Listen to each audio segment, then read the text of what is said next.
Man, oh man, I don't even know where to begin. Look, I think last night, as I try to put my arms around the entirety of it, was probably a perfect encapsulation of the last 40 years of LSU baseball and the last 20 years of Arkansas baseball. And that's a little bit harsh toward Arkansas probably, but I don't know what else to say. LSU over the last 40 years has been here 20 times and won 7 national championships. You go back to Todd Walker hitting the grand slam or the walk-off single. You go back to, obviously, Warren Morris. You go back to Brad Cressy and Brad Hopp's theatrics in 2000. And you look at the unbelievable things that LSU did in 2009 with DJ LeMahieu getting the big double in the 9th inning of Game 1 and Matuk coming through with the single to bring home the winning run in Game 1. And you look at the unbelievable performance of Ty Floyd in the championship series, Tommy White's walk-off to get him there. Like, you just go through the moments and the moments and the moments that get LSU to the promised land, and that's why they got a big freaking sign in right field of Alec Box Stadium with a massive amount of national championships up there, and you can drive over to Fayetteville and you'll find the nice facility you're going to find, and there's not one championship flag to be flown in there. And that's because Arkansas is a great, great program. And they get to Omaha and they don't do it. And LSU is a great, great program, and they get to Omaha and they do it. And last night was a perfect encapsulation of that. You look at last night, and you look at what Lane Beitel gave Arkansas. Sensational effort. It was his best outing of the year. Best outing of the year for Beitel. This is a guy who did not go a scoreless outing against an SEC team all year. And he worked into the 6th inning without allowing a run. Now, he ran out of gas in the 6th, and those 2 runs that were inherited by Gabe Gackle did come around to score thanks to Jake Brown, and we'll talk about that in a second. But Beitel was sensational. And Gackle came in and punched out 4 and looked really good. And they got huge hits late in that game. Justin Thomas out of the 9-hole just with 2 phenomenal ABs, and he drives in what looked to be the winning 2 runs in the 9th inning. It's great plays by Arkansas. But on top of those great plays, you've got mental errors. Wahiva Aloy, SEC Player of the Year, best player on that team, first-round pick in a couple of weeks. Ground ball to him.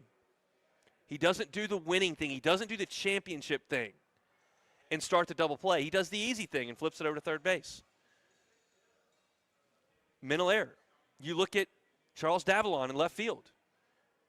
That ball's got to be caught. Now, Luis Hernandez, ton of credit to Luis Hernandez. He's facing a tough arm, and he ripped it, hit a missile. Ton of credit to Luis Hernandez for that. But the ball hit Charles Davalon in the shoulder. He's a college outfielder. Doesn't make the play.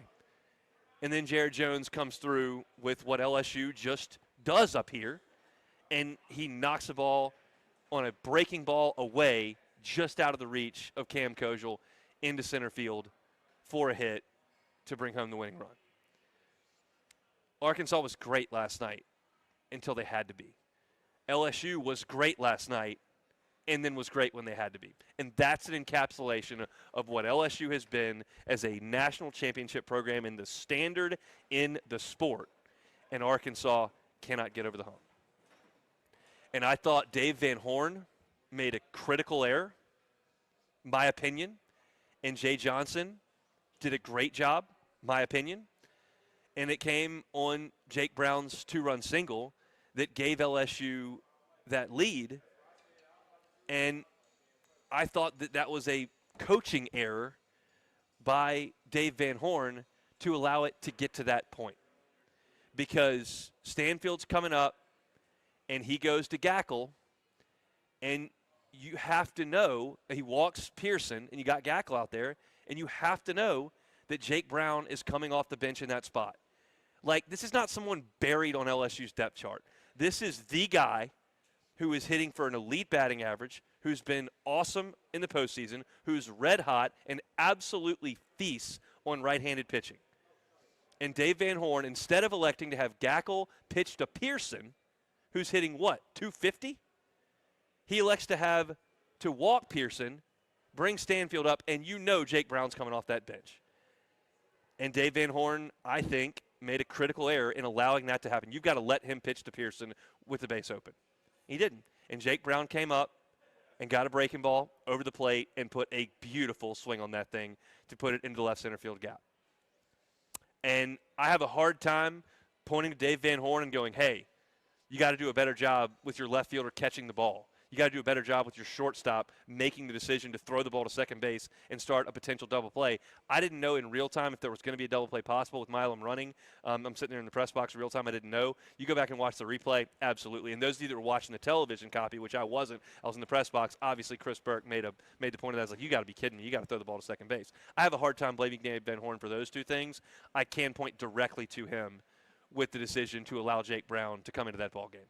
And I hesitate to encapsulate Dave Van Horn's entire career into one decision right there, but it didn't help.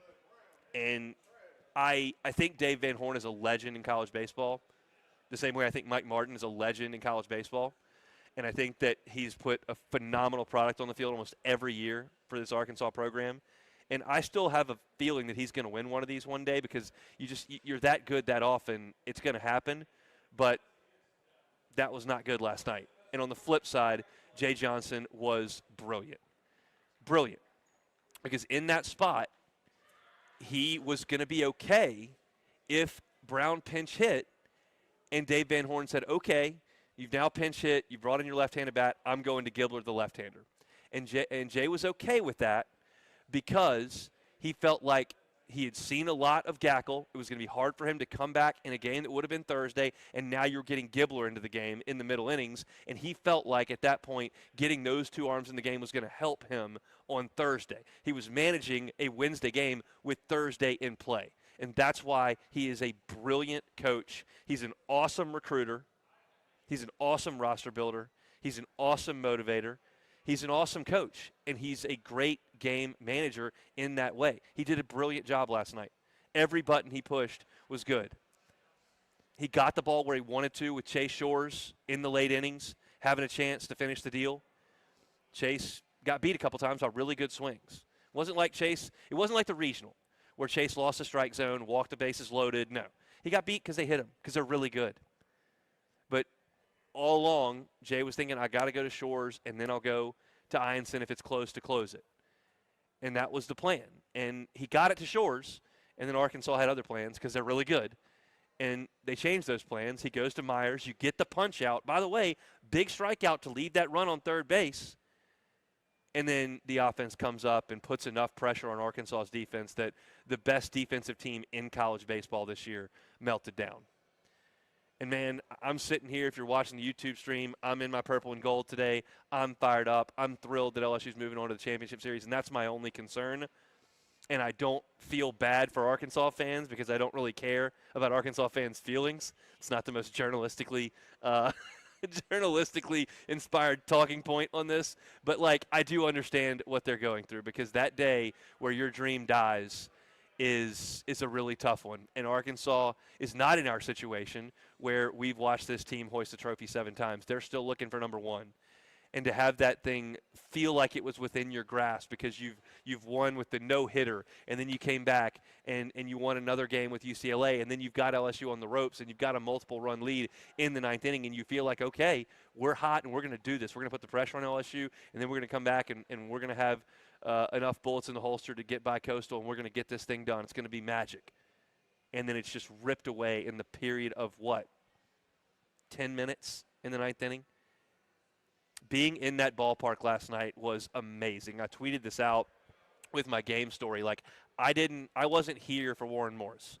I wasn't here for the Tommy White home run. Like, I was here for Beloso hitting the extra inning homer, but that wasn't a walk-off. If we're just talking about walk-off hits, I wasn't here for Cressy. Like, that's the best one I've ever seen. And you're talking about a program that is just littered with electrifying moments in this town. And last night was a pleasure to watch. And based on the text messages I received in the moments following that single by Jared Jones, it feels like I'm about to get a lot of company up here in Omaha that's dressed in purple and gold. I think that half the state is about to board a plane or hit the road. I've got family members that are coming. I've got friends that are coming. Rivers and Alondra from the station just hopped in a car, and they're driving up here today and tomorrow. I think they will not be alone, and it's going to be an awesome, awesome weekend. This is the first time that LSU's used the winners bracket in this format, so now a couple of days off to reset everything. Certainly Coastal has that advantage as well, but it sets up very, very nicely for LSU to take on Coastal Carolina. I'm not going to spend a lot of time today on Coastal Carolina. That's for tomorrow, and then we're going to have a special Saturday preview show just like last week from 2 to 4 right here at the Ameristar in Council Bluffs. But that'll be time. That's 4 hours that I've got to discuss Coastal starting tomorrow.